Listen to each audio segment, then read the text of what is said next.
Salam sejahtera murid-murid. Dalam video tutorial kali ini, kita akan mempelajari tentang faktor-faktor yang mempengaruhi keperluan kalori di bawah subtopik kepentingan gizi seimbang. Mari kita lihat dahulu apa itu gizi seimbang. Gizi seimbang bermaksud pemakanan yang mengandungi semua kelas makanan yang diperlukan oleh badan dalam kuantiti yang betul. Tahukah murid-murid, setiap orang memerlukan jumlah tenaga yang berbeza, bergantung pada saiz badan, umur, pekerjaan, jantina, keadaan kesihatan dan juga iklim.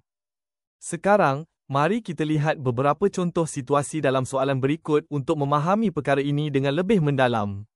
Soalannya berbunyi, tentukan sama ada pernyataan berikut adalah benar atau palsu. A. Lelaki memerlukan lebih banyak tenaga berbanding perempuan kerana lelaki mempunyai kadar metabolisme yang lebih tinggi. Pernyataan ini benar. Lelaki biasanya lebih berotot dan melakukan aktiviti yang lebih berat, jadi kadar metabolisme mereka juga lebih tinggi. Sebab itu, mereka memerlukan lebih tenaga untuk menjalankan aktiviti harian.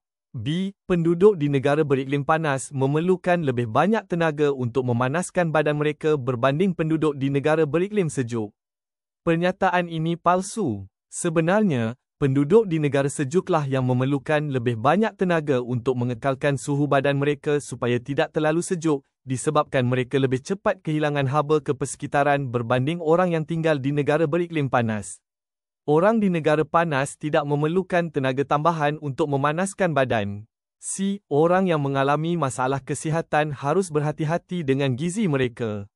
Pernyataan ini benar. Orang yang mempunyai masalah kesihatan seperti kencing manis atau darah tinggi perlu mengawal pengambilan makanan tertentu, seperti gula dan garam, supaya keadaan mereka tidak menjadi lebih teruk. D. Seorang kerani memerlukan lebih banyak tenaga berbanding seorang petani. Pernyataan ini palsu sama sekali.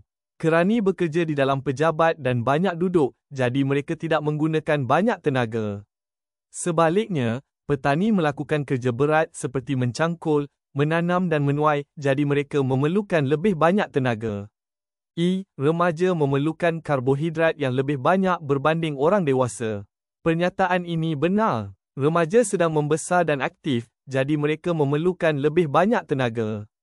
Karbohidrat seperti nasi, roti dan kentang memberi tenaga untuk pertumbuhan dan aktiviti harian mereka.